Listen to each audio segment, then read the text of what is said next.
ഞാൻ ആരാണ്? ഞാൻ ഇവിടുന്ന് വന്നു. എന്താണ് ഞാൻ ഈ ഭൂമിയിൽ വന്നതിൻ്റെ ഉദ്ദേശം? അല്ലെങ്കിൽ ഈ ഭൂമി അഥവാ പ്രപഞ്ചം എന്താണ്? ഇതൊക്കെ ചിന്തിക്കാത്തവരുണ്ടോ? പലവട്ടം ഞാൻ ചിന്തിച്ചിട്ടുണ്ട്. ആൻസർ പ്രത്യേകിച്ചൊന്നും കിട്ടിയിട്ടില്ല. നമ്മുടെ ഓരോരുത്തരുടെ അവസ്ഥ അങ്ങനെയാണല്ലേ. നമ്മളതിനെക്കുറിച്ച് ശ്രമിക്കാറുണ്ട്, ഒരുപാട് പുസ്തകങ്ങൾ വായിക്കാറുണ്ട്. ഈ അറിവിനെക്കുറിച്ച് നമ്മൾ ഇത്ര ആഗ്രഹിക്കുന്നത് എന്തുകൊണ്ടാണ്? നമുക്ക് ഇത്തരം കാര്യങ്ങൾ മനസ്സിലാക്കണം. ഈ ജീവിതത്തിൻ്റെ രഹസ്യം എന്താണ്? പ്രപഞ്ചത്തിൻ്റെ രഹസ്യം എന്താണ്? നമുക്ക് എന്തുകൊണ്ട് ഇങ്ങനത്തെ കഷ്ടപ്പാടുകളൊക്കെ വരുന്നു? എന്തുകൊണ്ടാണ് എല്ലാ മനുഷ്യർക്കും ഒരേപോലത്തെ ജീവിതം ഉണ്ടാകാത്തത്?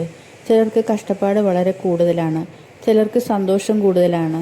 ചിലർ എന്ത് ചെയ്താലും സക്സസ് ആവുന്നു, മറ്റു ചിലരാകട്ടെ എന്തൊക്കെ കഷ്ടപ്പെട്ടാലും എന്തൊക്കെ ചെയ്താലും അവർക്ക് ജീവിതത്തിൽ ഒരു റിസൾട്ടും ഉണ്ടാകുന്നില്ല. അവരെന്നും കഷ്ടത്തിലും പട്ടിണിയിലും ദുഃഖത്തിലും ദുരിതത്തിലും ജീവിക്കുന്നു. കുറേ പേർക്കാണെങ്കിൽ എപ്പോഴും അസുഖങ്ങളും രോഗങ്ങളും, മറ്റു ചിലർക്കാണെങ്കിൽ എപ്പോഴും വഴക്ക്, വീട്ടിൽ കുടുംബാംഗങ്ങൾ തമ്മിൽ വഴക്ക്, ചുറ്റുമുള്ളവരുമായിട്ട് വഴക്ക്, ഒരു സമാധാനവും സന്തോഷവും ഇല്ലാത്ത അവസ്ഥ. എന്തുകൊണ്ടാണ് ഇങ്ങനെ സംഭവിക്കുന്നത്? പല കാര്യങ്ങൾ നമ്മുടെ മനസ്സിൽ കൂടെ കടന്നു പോകാറുണ്ട് അല്ലേ?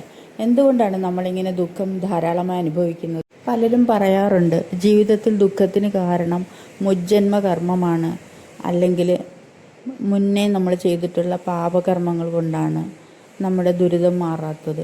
അങ്ങനെയൊക്കെ ഉണ്ടോ? എന്താ മുജ്ജന്മത്തിലെ കർമ്മം എങ്ങനെയാണ് നമ്മളെ ഈ ജന്മത്തിൽ അഫക്റ്റ് ചെയ്യുന്നത്? അത് നമ്മൾ ജനിച്ച് ജീവിച്ച് മരിച്ചു പോയതല്ലേ? അങ്ങനെ ഒന്നും ഉണ്ടോ യഥാർത്ഥത്തിൽ?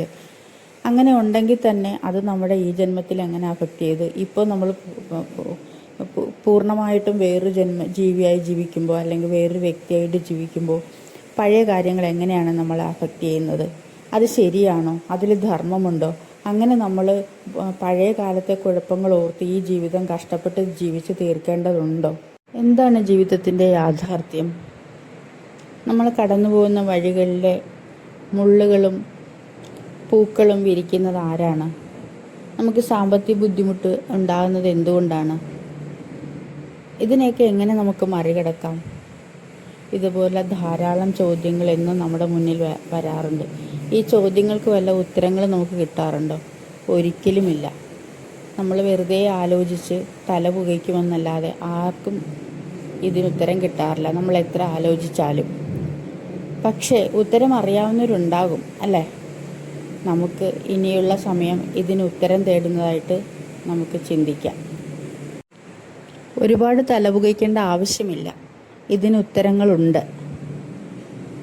വാസ്തവത്തിൽ നമ്മളിപ്പോൾ ആലോചിക്കേണ്ട ഒരു കാര്യമുണ്ട്. നമ്മുടെ ഉള്ളിൽ വരുന്ന ഈ ചോദ്യങ്ങളില്ലേ, ഒരിക്കലും ഉത്തരം നമുക്ക് കിട്ടാത്ത ചോദ്യങ്ങൾ, ഈ ചോദ്യങ്ങളാണ് യഥാർത്ഥത്തിൽ നമ്മൾ. ഒരു മനുഷ്യനെന്നുള്ളത് ഈ ഉത്തരമില്ലാത്ത ഈ ചോദ്യങ്ങളുടെ ഒരു കൂമ്പാരമാണ്. ഈ ഉത്തരമില്ലാത്ത ചോദ്യങ്ങളുടെ കൂമ്പാരത്തിൽ നിന്ന് ഉത്തരം കിട്ടുന്ന, അല്ലെങ്കിൽ കാര്യങ്ങൾ മനസ്സിലാക്കുന്ന, സമാധാനപരമായിട്ട് ജീവിതം നയിക്കുന്ന, പീസ്ഫുള്ളായിട്ടുള്ള സമാധാനമുള്ളൊരു ജീവിതത്തിലേക്ക് നമുക്ക് എങ്ങനെ പോകാൻ പറ്റും? അതിനെക്കുറിച്ചാണ് നമ്മളിനി കാണാൻ പോകുന്നത്. അടുത്തു വരുന്ന വീഡിയോകളിൽ നമുക്കതിനെക്കുറിച്ച് സംസാരിക്കാം.